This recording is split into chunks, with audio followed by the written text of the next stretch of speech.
South Dakota Governor Kristi Noem catching some flack this week for partially vetoing a bill that would ban transgender athletes who were born male from competing in women's sports. Critics now accusing the governor of caving to big business, but the governor says don't expect her to sit out this fight. And Governor Kristi Noem joins us right now. Governor, good morning to you. Good morning, Steve. Good morning, Will. Hi, Rachel. Morning. Hi, good morning. It's good to have you. So you're taking some heat because, you had previously said, I'm going to sign that thing, and now you've backed away from that. Explain what's going on. No. Well, we all agree that girls should play girls' sports, and I'm working every day to defend that. I did not veto the bill, Steve. What I did was ask for some changes, and I'm asking the legislature then to sign it. I want to make sure that we can protect girls and that we only have girls playing in girls' sports. So this bill is very different, very flawed, and I want it fixed before I sign it into law. Governor Noem, I'd love to ask you about what those fixes might be, but I want to pay you the respect of addressing the criticism directly and head on. The concerns out there are not about your principles. I believe most people think you are principally conservative. It has to do with strength, whether or not threats from the NCAA forced you or encouraged you or persuaded you to back off of those principles. The question is whether or not you have the strength to stand by those principles. Well, I would just say look at my history. Years ago, I fought on this issue. Years ago, the federal government tried to force the sport of rodeo to eliminate girls' events and boys' events and let all genders play in all sports. And I was the only one that fought them. I stood without the help of any other members of Congress. No other governors helped me. This was when I was in the House.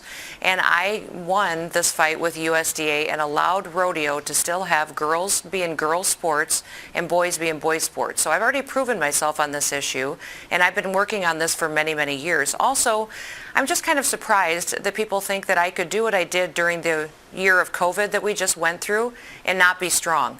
I am literally the only governor in this country that never once mandated masks, never put anything on my people such as shelter in place. I did not close a single business. I didn't even define what an essential business was, because I don't believe that governors have the authority to tell you that your business isn't essential.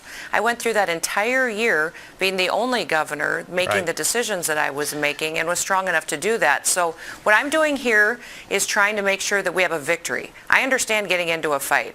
But I don't want to fight just to fight. I want to fight to win. And I want to make sure that we really do push the NCAA down, we push big business down, and we really end up with a victory that allows us to really make sure only girls play in girls' sports. So, Governor, let's apply that strength, if we might, just one moment to this bill. As I understand it, there are two criticisms from your office on this bill. One being that it's subject to lawsuit from people like or organizations like the ACLU, and the bill needs to be tightened up. I certainly understand that concern. But the other revolves around the NCAA, and if they yank tournaments out of South Dakota, does that change your position? So what I want to ask you is this: if you resolve the style and form, if you resolve the lawsuit issue, and all you're left with is the threats of the NCAA, will you sign this bill?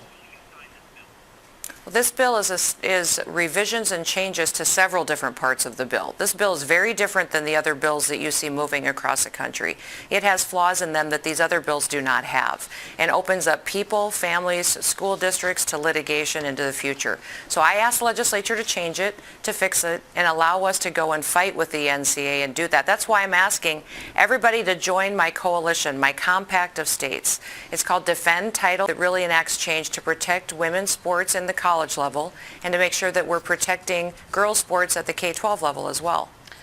Governor, you've done a lot to protect all babies, male and female, with a bill that is coming forth right now for you to sign in South Dakota. It will stop essentially people from getting abortions based on a Down syndrome prenatal diagnosis.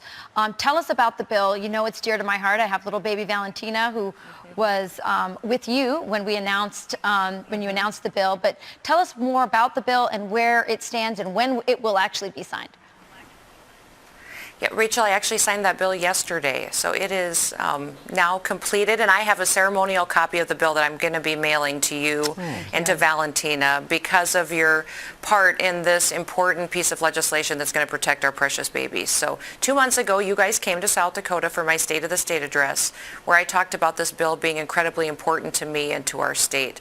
There are countries in the world that are basically eliminating babies with Down syndrome, and what they're doing is when they get a diagnosis in in womb is that they're allowing abortions to continue based solely on that diagnosis. What I did in South Dakota here is say that you cannot have an abortion based on a diagnosis of Down syndrome. And the legislature agreed with me. We signed it into law.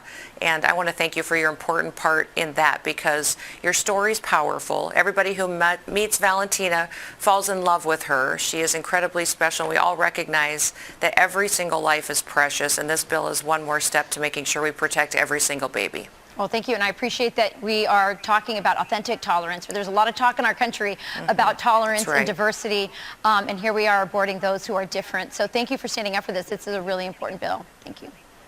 Well, you know, there's some statistics that tell us that 2 out of every 3 pregnancies that are a Down syndrome baby get aborted today based on that diagnosis. So it's incredibly important that we protect all people, no matter if they're different, more special, have an extra chromosome, that we make sure that we are protecting those lives as well. Governor, before you go, how about a comment about Joe Biden's first ever formal press conference yesterday? What did you make of what he had to say? Well, it was a little confusing at times and a little slow. I think it's very interesting to continuously watch this media and this press not treat him the same way that they treated President Trump. The duplicity and the hypocrisy of it is astounding, and that's why we have to keep pointing it out so that the public realizes that there's a very different standard for President Biden than there was for President Trump.